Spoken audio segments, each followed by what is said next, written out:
안녕하세요. 이 양승택 전 장관은 책을 읽으며 이리저리 공유하고 생각하다 보면 저절로 풀리는 것들이 많아 내 것이 된다고 했습니다. 세계적인 거물 안철수 씨는 인터넷을 통해 얻은 정보를 이용해 당장 급한 문제를 해결할 수 있다. 그러나 근본적인 해결을 위해서는 책만 하는 것이 없다고 독서의 중요성을 강조했습니다. 인터넷 자원 개발을 통해서 인터넷 산업의 안정적 발전에 힘썼던 한국인터넷진흥원의 송관호 전 원장은 임계와 이공계를 막론하고 전공은 물론 다양한 독서를 통해 폭넓은 사고와 지식을 습득한 사람들만이 진짜 인재로 성장할 수 있다고 목소리를 높였습니다. 부자 옆에는 부자 멘토가 있습니다. 평범한 사람 옆에는 평범한 사람밖에 없습니다. 평범한 사람들의 공통점은 좀처럼 삶이 나아지지 않고 과거를 반복하며 산다는 점입니다. 대부분의 사람은 습관적으로 쉽고 편하고 안정적인 것을 추구합니다. 늘 TV를 보고 스마트폰을 만지고 같은 사람을 만납니다. 같은 사람을 만나 서로 삶이 힘들다고 한탄하며 서로를 위한 삶을 살고 있다. 흔히 술친구라고 하죠. 그러다가 특히 요즘 같은 날에는 결국 이로 인해서 확진자가 폭증하면서 거의 전면 봉쇄까지 가고 그러기 십상이거든요.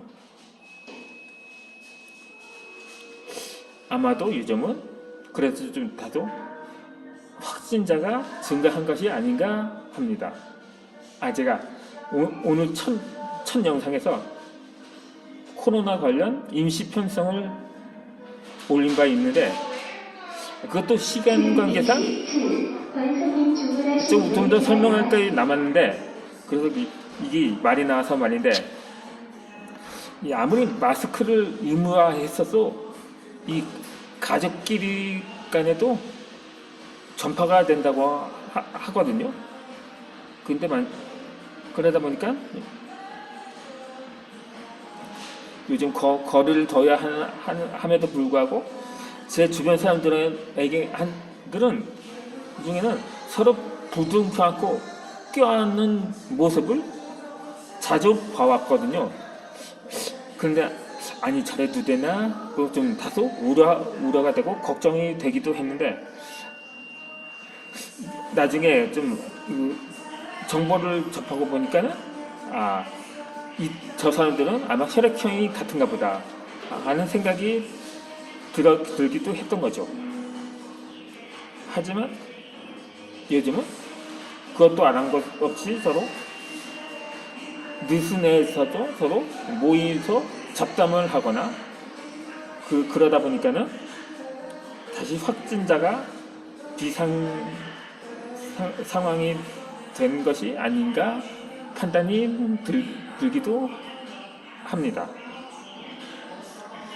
아무쪼록 삶이란 수많은 선택이 모여 만들어집니다.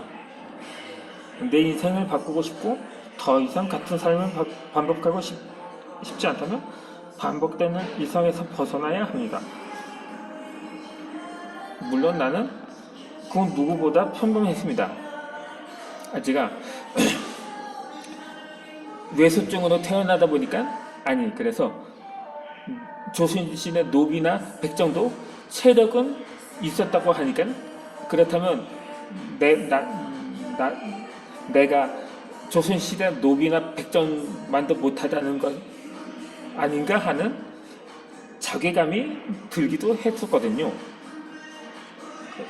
근데 평범한 사람들 옆에는 사람들조차도 없었습니다. 그러니까 나는 늘 외톨이였어. 그러니까 물론 태어날 땐 날 낳아주신 부모님이 계셨지만 부모님은 맞벌이였기 때문에 항상 바쁘셨거든요. 물론 할머니가 키워주시긴 했지만 그건 또 세대 차이라는 게 있잖아요. 그러다 보니까 그러니까 마음속으로는 늘 혼자라고 생각이 들었던 거죠. 그러다 보니까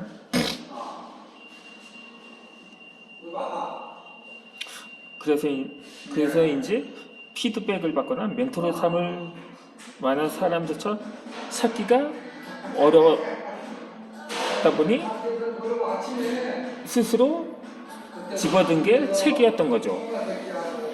그것도 위인전, 물론 동화나 만화책도 즐겨봤지만 그것도 역사 인물을 위주로 그것을 찾아서 읽곤 했었던 거죠. 지금 이 시대는 먹고 마시고 가지고 싶은 것은 웬만큼 소유할 수 있을 정도로 풍족한 시대를 살아가고 있습니다. 이는 문화적 발전과 빛나는 경제 성장으로 이루어진 이 시대의 축복인 거죠. 그러나 그 이면에는 복잡한 사회적, 심리적 문제가 존재합니다. 이전 영상에서도 언급한 것처럼 절대적인 빈곤에는 벗어났지만 대신 우리 삶 속에는 상대적 박탈감이 존재하게 된 것처럼 그 새로운 문제가 오늘날 많이 발생을 하고 있는 것도 부정할 수는 없는 거죠. 많은 사람들이 심리적인 문제로 힘들어하고 있습니다. 문제가 발생한 문제의 이면에는 어떤 심리가 숨어 있습니다. 누가 더 변화해야 하고 누가 더 양보하고 도와야 하는지, 또 어떤 협상이 필요한지와 무엇을 협력해 성장해야 하는지 알아야 깊은 인간관계를 맺을 수 있습니다. 책을 읽고 나 자신부터 정신적으로 건강하게 회복시켜야 합니다. 책을 읽으면 생각이 깊어집니다. 창의력이 생기고 말과 행동도 조심하게 됩니다. 그러니까 이 상대적 박탈감 하면 요즘은 사회가 진보하면 그래서 사람들의 계층도 평등해져야 한다는 게 진리라고 생각을 하지만 현실은 그렇지가 않은 거죠. 최근에 또 성교 결과가 그것 때문이다, 이것 때문이다, 저것 때문이다, 그렇게 말들이 많다 보니까 그러다 보니까 그 공정이 실종된 시대를 살아가고 있다고 말하곤 하죠. 그러니까 누구는 태어날 때 에메랄드 숫자로 태어나고 누구는 조선시대 노비나 백점만도 못한 형편으로 태어나고 그러다 보니까 정말 세상은 불공평하다고밖에 볼 수가 없겠죠. 물론 이건 신앙인이라면 그렇게 말할 수가 있습니다. 물론 천국에 가면 모두가 공평해진다는 어느 신앙인의 말처럼 그건 한편으로는 일리 있는 말이긴 합니다. 살다 보면 하루에도 몇 번씩 성질이 나고 짜증이 나고 기분 상한 일이 생깁니다. 생각했던 일이 잘 안 풀릴 때도 있고 누군가가 예의 없게 행동하는 일이 생기기도 합니다. 하루에도 이런 일이 몇 번씩 반복되는 날이 오기도 합니다. 인생에는 항상 좋은 일만 생길 수는 없겠죠. 그 무례한 사람은 어디를 가나 있고 함부로 말을 하는 사람 또한 어디에나 있기 마련입니다. 남들에게 상처 주는 말을 자주 하면서 자신이 착하다고 하는 사람들이 있습니다. 그런데 원래 착한 사람은 남에게 상처 주는 말을 하지 않습니다. 용기와 꿈을 심어주는 말을 많이 하죠. 책을 읽기 전 나는 내가 말을 함부로 내뱉는 사람인 줄 몰랐습니다. 물론 그때는 아주 어렸을 테니까. 특히 어린아이의 감정이나 심정은 항상 자기만 밖에 모르거든요. 무엇을 하나 잃어버리면 마치 세상이 끝난 것처럼 난리를 치기 때문이기도 합니다. 제가 보시다시피 마스크가 또 바뀌었습니다. 워낙 코로나가 지속되다 보니까 지금 웬만하면 제 인상 이미지도 약간 좀 조절을 할 겸 마스크를 벗었는데 이게 이전에는 약간 좀 제대로 말이 나오긴 했습니다만 가뜩이나 제 발음이 부정확한데 이 마스크까지 착용을 하고 하니까는 상당히 꺼릴 수밖에 없었던 거죠. 제가 어디까지 설명을 했냐면 어린아이는 그런데 제 조카는 항상 친구들한테 요구르트라든지 무엇을 나눠주는데 습관이 되어 있거든요. 물론 아직 아이였는데 나밖에 몰랐을 텐데 근데 그게 그 뿌리가 있었는데 제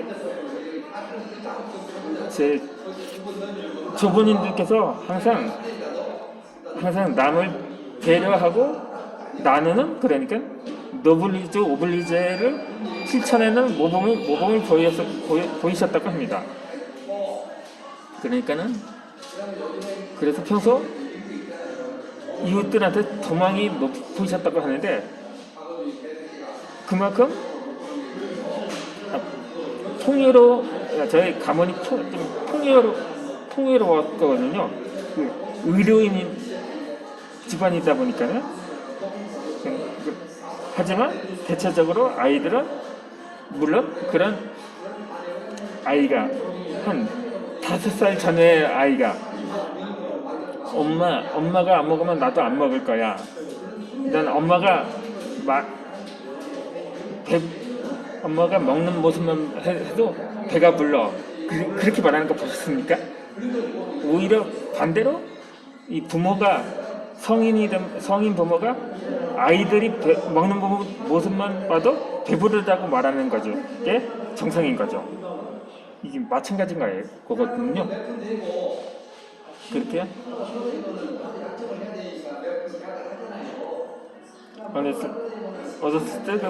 어렸을 때 지금 어느 정도 감정을 조절을 할 수가 있지만 어렸을 때 내가 얼마나 쌀쌀맞게 말을 하고 있는지 조금씩 알게 되었던 거죠. 그렇게 책을 읽으면 보이지 않던 것들이 많이 보입니다. 이제 오늘의 마지막 영상을 이어서 올려드리도록 하겠습니다.